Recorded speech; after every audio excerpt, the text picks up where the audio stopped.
गैरसैंण से एक बार फिर लड़ाई को शुरू करने जा रहे हैं। गाँव के लोगों का भरपूर इसमें समर्थन है और लोग उनका समर्थन इसलिए भी है क्योंकि वो लोगों की अपनी पीड़ा भी है, लोगों का अपना दर्द है कि इस राज्य में जो सपने उनके थे वो आज भी अधूरे हैं, वो पूरे नहीं हो पाए हैं। उत्तराखंड में मूल निवास भू कानून की जो लड़ाई है वो धीरे धीरे अब फिर सुलगने लग गई है। चुनाव से पहले आपने देखा होगा कि जो उत्तराखंड के युवा हैं वो सड़कों पर थे। राजधानी देहरादून से लेकर हल्द्वानी और हल्द्वानी से लेकर टिहरी के शहरों में आपने मूल निवास और भू कानून की लड़ाई सड़कों पर देखी होगी।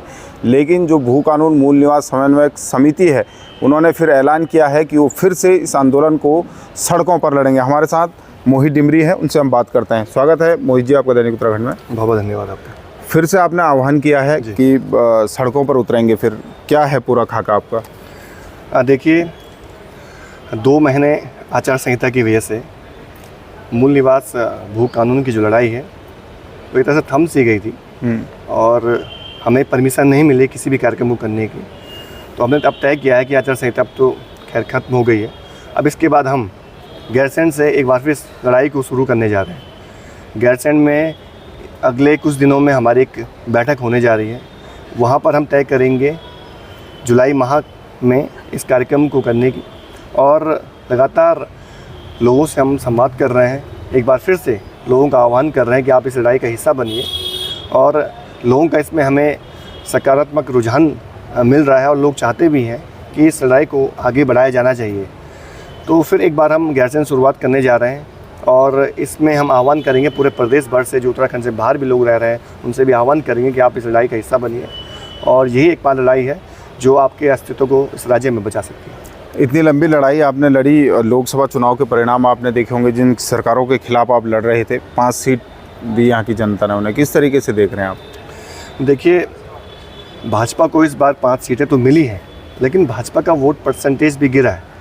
आप आकलन करेंगे 5 लोकसभा सीटों पर तो कहीं ना कहीं वोट परसेंटेज में कमी आई है 2019 की अपेक्षा। और निर्दलीय प्रत्याशी के रूप में बॉबी पंवार भाई ने यहाँ से चुनाव लड़ा है टिहरी संसदीय क्षेत्र से, तो वहाँ पर उन्हें 1.5 लाख से अधिक वोट पड़ा है।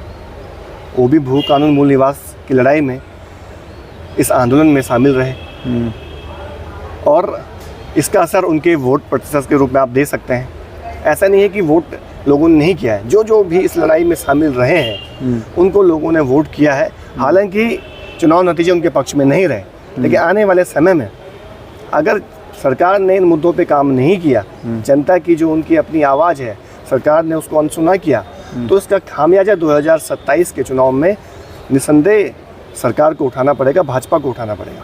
अच्छा, जनता का समर्थन किस तरीके से आपको मिल रहा है? जो उत्तराखंड के लोग हैं, क्या वो आपके समर्थन में हैं? बिल्कुल, लोग समर्थन में हैं, तभी तो हम इस आंदोलन को पहले भी कर पाए हैं और आगे भी कर पाएंगे। आपने जब देहरादून में दिसंबर माह में रैली देखी होगी, 1000 लोग सड़कों पर आए थे। आने वाले समय में भी रैलियाँ हुई लगातार, उसके बाद भी रैलियाँ हमने की, हल्द्वानी में की, टिहरी में की, और भी स्थानों पे की, वहाँ पर भी लोगों का हुजूम उमड़ा। तो मैं कहना चाहता हूँ कि लोगों का भरपूर इसमें समर्थन है, और लोग उनका समर्थन इसलिए भी है क्योंकि वो लोगों की अपनी पीड़ा भी है, लोगों का अपना दर्द है कि इस राज्य में जो सपने उनके थे वो आज भी अधूरे हैं, वो पूरे नहीं हो पाए हैं। जिस ज़मीन पर यहाँ के लोगों का अपना अधिकार होना चाहिए था, वो ज़मीन तो अब बाहर के लोगों के कब्जे में जा रही है। जो यहाँ की नौकरियों पर यहाँ के लोगों को अधिकार मिलना था, वो बाहर के लोग उन नौकरियों पर कब्जा कर रहे हैं। आने वाले समय में जो लड़ाई है, यहाँ जो हमारे यहाँ के मूल निवासी हैं उत्तराखंड के, उनके अस्तित्व और अस्मिता से जुड़ी हुई लड़ाई है। तो जब अस्तित्व को बचाने की बात आएगी, अपने अस्मिता को, अपनी संस्कृति को, अपनी पहचान को बचाने की बात आएगी, तो मुझे लगता है कोई भी मूल निवासी इस आंदोलन में शामिल नहीं होगा। अच्छा, कई बार ये भी देखा गया कि जिस पहाड़ की लड़ाई आप लड़ रहे हैं वहीं के युवा अभी इन आंदोलनों से बहुत दूर है कई टाइम से। उनको कैसे मैसेज करेंगे, कैसे समझाएंगे उन लोगों को? हम युवाओं के पास जा रहे हैं, उनसे कह रहे हैं अब भविष्य आपका है। अगर आपको अपने प्रदेश में नौकरियां चाहिए, अपने प्रदेश में आपको अपने जो यहाँ के संसाधन हैं उस पर आपको अपना अधिकार चाहिए, तो आप इस लड़ाई को लड़िए। नहीं तो ये तय मान के चलिए कि आपको इस राज्य में ना नौकरियाँ मिलेंगी, ना आपको रोज़गार है इस राज्य में, ना आपकी अपनी पहचान इस राज्य में रह पाएगी। तो हम उनको इस बात को लेकर जा रहे हैं, युवाओं के बीच समझा रहे हैं, और युवा इस बात को समझ भी रहा है क्योंकि वो ठोकरें खा रहा है, उसके लिए तमाम तरह के उसके जीवन में अब कष्ट हो गए हैं। उसके सामने नौकरी का सबसे बड़ा संकट है, रोज़गार का है, व्यवसाय का है, हर तरह से उसके सामने एक तरह से अंधेरा उसके सामने दिखाई दे रहा है। तो वो चाहता है कि उसके जो ये लड़ाई है उसमें वो भी शामिल हो, ताकि उसके जो अपने अधिकार हैं वो अपने राज्य में सुरक्षित रहें। तो युवाओं का अभी इसमें समर्थन मिल रहा है, और जो भी रैलियाँ हुई हैं उसमें युवाओं और महिलाओं ने भी अच्छी भागीदारी निभाई है, और आने वाले समय में युवा भी इस आंदोलन में शामिल रहेंगे, हमें ऐसा पूरा भरोसा है। अच्छा, कैसी रणनीति रहेगी इस बार की 2027 से पहले अब आप सरकार से अपनी मांगों को मना सकें?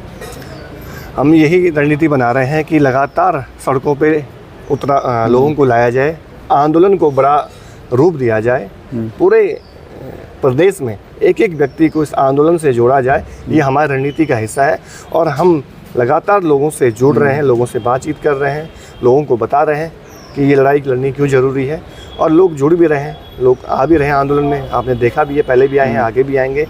और गैरसैंण से हम इसकी इस बार शुरुआत कर रहे हैं। गैरसैंण के बाद फिर प्रदेश के अलग अलग हिस्सों में हम जाएंगे, और फिर एक तरह से फिर से इस आंदोलन को हम शुरू करेंगे। और निरंतर हमने कह दिया है कि निरंतर ये आंदोलन खत्म बिल्कुल नहीं होगा इस राज्य में, निरंतर चलता रहेगा जब तक सरकार ने हमारी ये 2 मुख्य मांगे नहीं मानी। थैंक यू दैनिक जागरण बात करने के लिए बहुत बहुत धन्यवाद। ये तो हमारे साथ मोहित डिमरी है। उनका कहना है कि ये लड़ाई तब तक जारी रहेगी जब तक सरकार ने इन 2 मांगों को नहीं माना है। जुलाई माह से जो मूल निवास भू कानून की लड़ाई है वो गैरसैंण से शुरू होने जा रही है। इन युवाओं का यही कहना है कि ये उत्तराखंड के प्रत्येक युवाओं के पास, प्रत्येक लोगों के पास जा रहे हैं, ताकि इस आंदोलन को बड़ा आंदोलन बनाया जाए और 2027 से पहले मूल निवास और भू कानून की जो इनकी मांगें हैं वो पूरी हो सके। वगैरह जो हो गया। देहरादून से दैनिक उत्तराखंड के लिए मनोज चौहान।